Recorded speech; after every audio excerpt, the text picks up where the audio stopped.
Welcome to the channel, and thank you for joining me today. Today, I'm bringing a topic that is kind of interesting, and is at the same time is kind of very sensitive, depending on how we take it, or the way we perceive it, or the perspective that we look at it. What am I talking about? This word that is accepted or that is perceived as a derogatory word, the word Akata.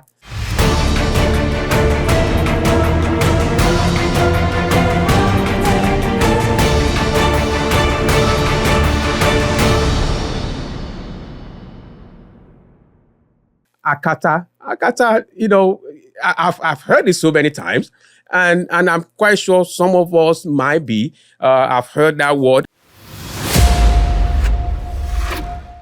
Akata is a word some African use to identify, to describe African Americans. So they said, "Oh, is he Akata or Oyinbo?"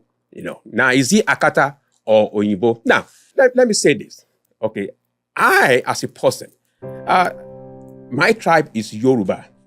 I am a Yoruba man. I am a Yoruba person. So I have a good control and understanding of the Yoruba language. I understand it. I speak it fluently. I speak Yoruba language. So when I tell you something, it's because that is how it is. I don't have to lie to you. I don't have to deceive you. If I have to do that, I might as well keep quiet and don't talk about it. But this is from me to you, as someone that speak and have full control of that language, Yoruba language. The word Akata is a Yoruba language. Yoruba in Nigeria, southwest Nigeria. That's where that word come from. That's where, and even other African countries use the same, word to say, Akata, which is to describe African American. Now, there's a difference between the reality, or the literal meaning of that word, and the perceptive meaning of that word. Okay, the perceptive meaning might be negative, it might be positive, it might be in between, but the literal meaning of that word, Akata, is a white cat. A white cat. A cat. Non-domesticated cat. A cat that you have in your house. Okay? But the Akata is not the one that is domestic, not the one you have in your one, is the one that is loose in the wild. It's a white cat, like a panther. Okay? Panther, it's a white cat.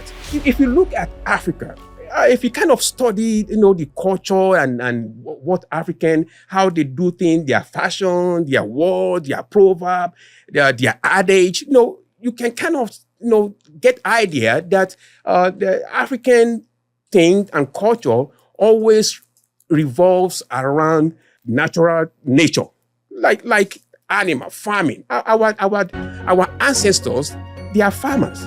So everything you see is kind of go through animal, or plant, or fruit, or behavior of something, of natural habitat.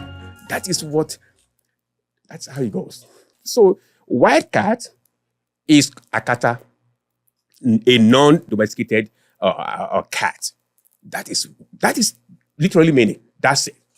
And the word Akata came from Nigerians in the 50s, in the 60s, and 70s that came to United States to school. Okay? They came to United States for school, for education.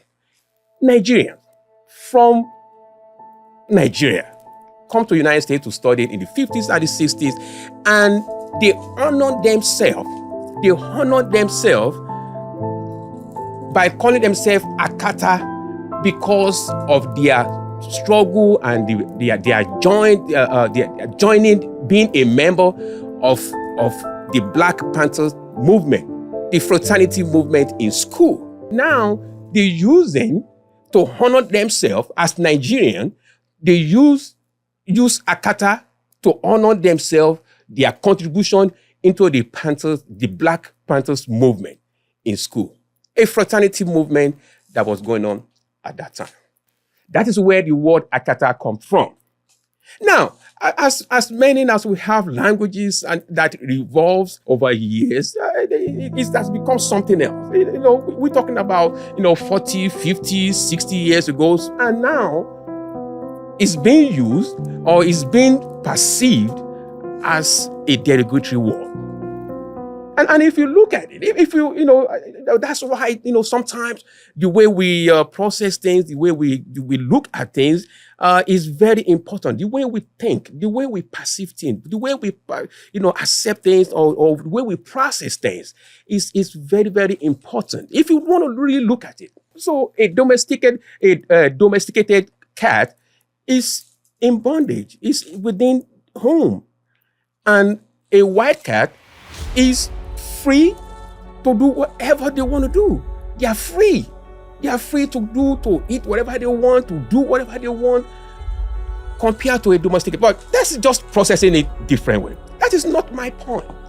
My point is, if you look at it also, like I was talking about African, they use animal, their dressing, their culture is about